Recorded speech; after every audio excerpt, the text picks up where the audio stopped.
Taiguara foi um dos grandes nomes da música brasileira nos anos 60. Ele, apesar de ter sua nacionalidade uruguaia, ele foi criado e se fez cantor no Brasil. Talvez tenha sido um dos personagens mais perseguidos pela ditadura militar. Mas o importante da sua história foi que, mesmo sendo refugiado por muitos anos, ficando ausente do Brasil, quando ele voltou, ainda depois de 20 anos talvez, suas músicas marcavam o imaginário e a lembrança de muitas pessoas. Eu tive o prazer de ouvi-lo numa entrevista que me marcou de maneira especial.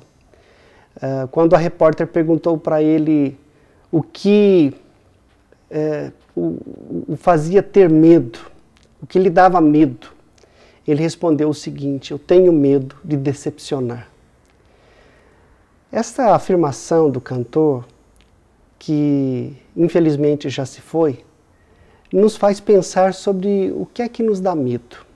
Muita gente tem medo de tantas coisas, tem medo de não conseguir se sustentar, tem medo de não conseguir levar a sua vida profissional à frente, tem medo de não concluir seus estudos, tem medo de morrer, tem medo de ficar doente, tem medo de tantas coisas que cercam a nossa natureza.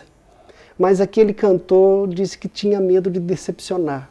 Ou seja, ele imaginava que o maior perigo que existia para a sua vida não era a fome, a sede, a dor, a tragédia de ter uma grave doença, mas o fato de que ele pudesse ser incoerente, ser uma pessoa que pudesse de alguma forma decepcionar a expectativa das pessoas e dele mesmo.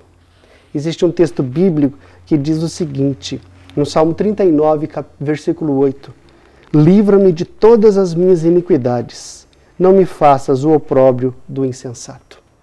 Certamente, neste salmo, nós vemos alguém que tem medo de ser uma pessoa equivocada, uma pessoa errada, uma pessoa confusa.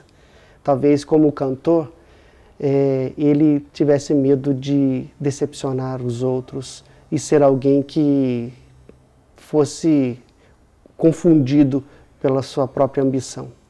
Que Deus nos abençoe, que sejamos pessoas que se preocupam também não somente com a questão material, questão física, mas com a questão emocional e espiritual, que essa é, de fato, aquela que nos dá o rumo, o bom rumo para as nossas vidas. Que Deus nos abençoe.